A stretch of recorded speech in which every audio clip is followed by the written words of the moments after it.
Alors la Bible dit que le faible dise non pas je suis faible, parce que je me vois et me sens faible, Joël 3,10, mais je suis fort. Wouh! Hey, hey. Autre traduction que j'aime beaucoup. Que même les plus faibles se disent, nous sommes des combattants courageux. Beau ça. Ils se disent, hein, c'est pas Dieu qui le fait à notre place. Seigneur, fais quelque chose. Et Dieu dit, ranime la flamme du don de Dieu. Ah! On peut attendre longtemps comme ça. On attend que Dieu fasse quelque chose et lui, il attend qu'on fasse quelque chose. Vous savez, lorsque le Seigneur il est dans la barque avec ses disciples, c'est vrai, il y a la tempête qui souffle et l'eau commence à rentrer dans la barque. Donc c'est sérieux, on est d'accord, hein? Et puis lui, il fait la sieste, donc on voit aussi que c'est équilibré. Jésus il prend le temps pour se reposer, hein? C'est pas un mystique. Et puis le réveil, Seigneur, nous périssons. Et il n'est pas là en train de leur dire, mais heureusement que vous m'avez réveillé, les gars, on allait tous couler, hein? Et il dit, mais vous ne pouvez pas gérer la chose, là? Sans avoir à me réveiller? C'est intéressant, ça. Dieu nous appelle à utiliser l'autorité qu'il nous a donnée. Ça ne veut pas dire qu'on fait les choses sans lui, mais il est déjà là, il est déjà avec nous. Le Saint-Esprit est en nous. Et peut-être aujourd'hui quelqu'un se dit, bon, il est bien gentil que le païen, mais s'il y avait Jésus en chair et en os, ça ne serait pas la même chose. On aurait des guérisons de tous les côtés. Ben, c'est Jésus lui-même qui nous dit, il vous est avantageux que je m'en aille. Donc il peut se passer des choses fantastiques à la suite de ces paroles qui sont libérées aujourd'hui, non pas à cause de Claude et Julia Payan, mais à cause du Saint-Esprit qui est là. Et dont les paroles sont un support, et dont les ministères sont un support, ok? Là aussi, il y a toujours un équilibre à trouver entre les gens qui disent « Oh, je suis rien, je ne suis rien, n'ayez pas les regards sur moi, les serviteurs de Dieu ne sont rien. » Non, non. À un moment donné, lorsque Pierre et Jean montent au temple, il y a quelqu'un qui est infirme, et Pierre leur dit « Regarde-nous, Dieu nous a donné un appel. Je dois être sûr de mon appel, je dois être sûr qu'en vous prêchant cette parole, il peut se passer des choses fantastiques. Je dois l'avoir expérimenté moi-même aussi. Alléluia. Voilà. J'y crois, c'est pas pour ça qu'on doit se prendre pour qui on n'est pas. Mais il y a ces déséquilibres. Vous savez, les gens, appelez-moi apôtre, appelez-moi prophète, et puis il y a l'autre déséquilibre. Je ne suis rien, c'est pas moi qui le fais. Je joue du piano, mais c'est pas moi. Ben, joue pas, garde les mains dans les poches alors. Non, ne me félicitez pas, c'est le Seigneur. Mais, écoute, tu as travaillé quand même. Si tu n'as pas travaillé, tu ne peux pas jouer du piano comme ça. Ok? Tu dois travailler le don de Dieu. Tu dois ranimer à la surface le don que Dieu t'a donné. Il y a toute une barque que tu fais toi, en libérant ta volonté, et Dieu est content avec toi, et Dieu veut te féliciter, alléluia, et ça te donne de la valeur.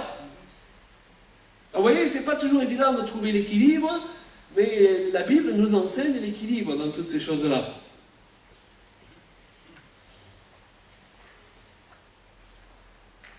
Regardez cet autre verset que j'aime beaucoup, qui arrive à la suite dans Joël 3. Faites des épées avec vos socs de charrue.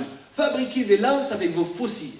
Un matin, je me suis levé et ce verset que j'ai lu des dizaines de fois, je l'ai vu sous un autre angle.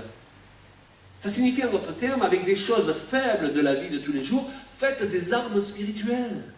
À un moment donné, on me donnait l'impression aux gens que s'ils ne tenaient pas un micro, s'ils n'étaient pas sur une estrade, s'ils n'avaient pas un titre de pasteur, ils ne servaient pas Dieu. Alors il y a des gens qui n'avaient pas spécialement l'appel pour être pasteur, qui se sont dit, comme je veux servir Dieu, il faut que je passe par là et que je devienne ça.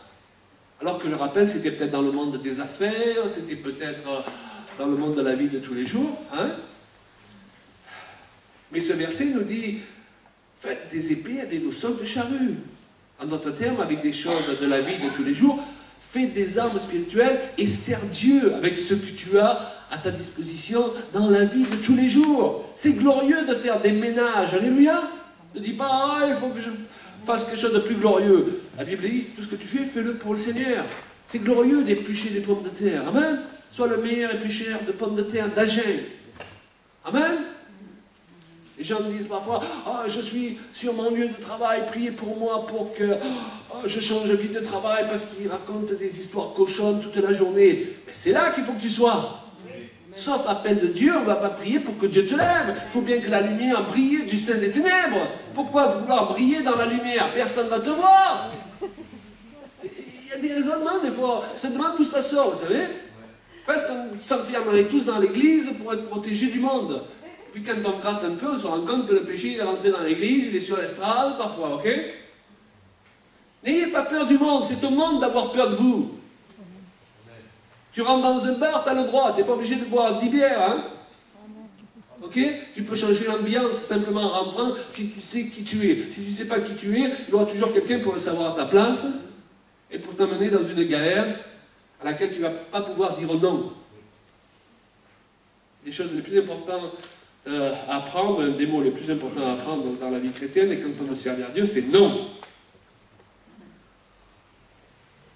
Cette personne que tu as au téléphone et qui, parce que tu lui parles, va renoncer à se suicider, par exemple, eh bien, ce téléphone se sera transformé en une arme puissante. C'est plus un téléphone, c'est une arme puissante.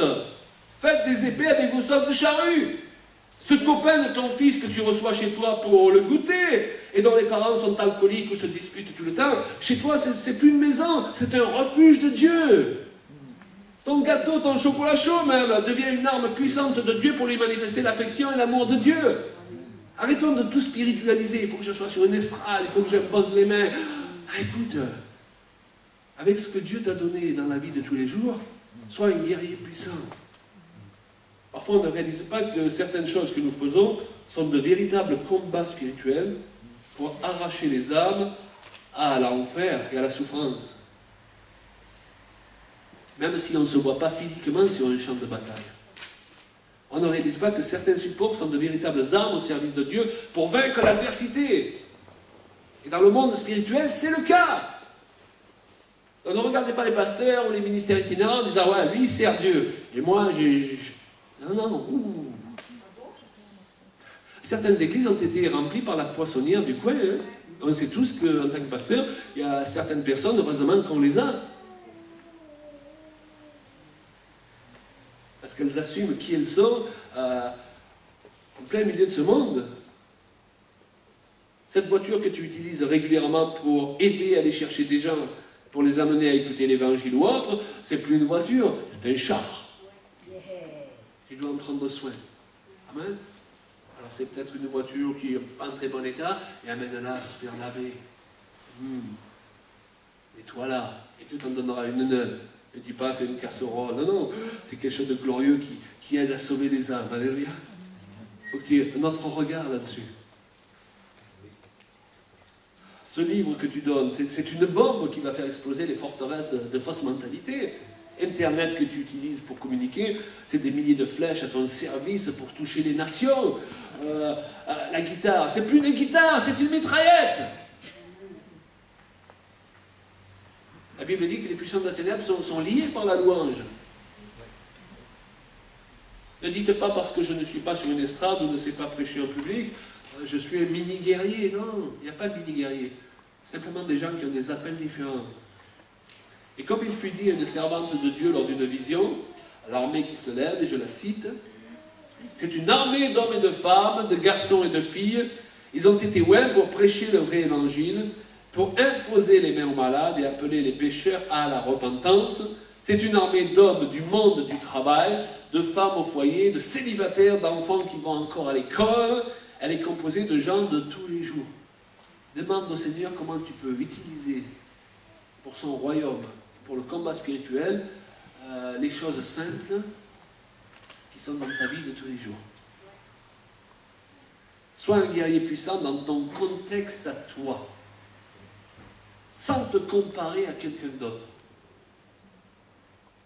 Le contexte dans lequel se trouve le verset que nous avons cité précise encore, Joël 3,9, proclamez ceci aux nations, appelez à la guerre et mobilisez les guerriers. Waouh! Il y a une conscience qu'il faut faire prendre aux enfants de Dieu de qui ils sont et de l'armée dans laquelle ils sont entrés.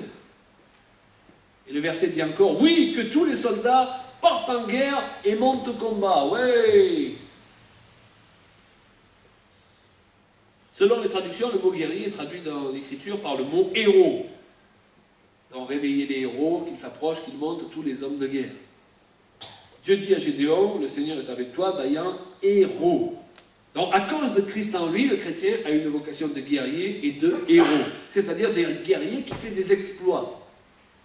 Réveillez héros qui est en vous. Soyez un héros pour votre femme, pour vos enfants, pour votre église. Yes.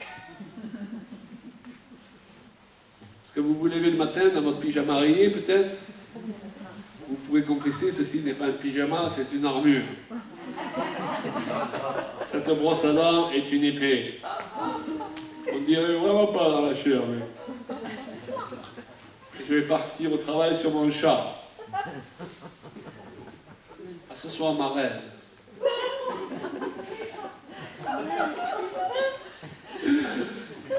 Quand Dieu s'adresse à vous et vous dit, psaume 45:3, et ça, ce sont des versets qu'on peut se lire à soi-même. Vaillant guerrier, ceins ton épée, ta parure et ta gloire, sois vainqueur, monte sur ton char, défends la vérité, la douceur et la justice, et que ta droite se signale par de merveilleux exploits. Wow. Moi, j'aimerais qu'on puisse dire de moi, ouais, sa droite se signalait par de merveilleux exploits. Ah. Dans la chair, il était faible, mais alors dans l'esprit, hein,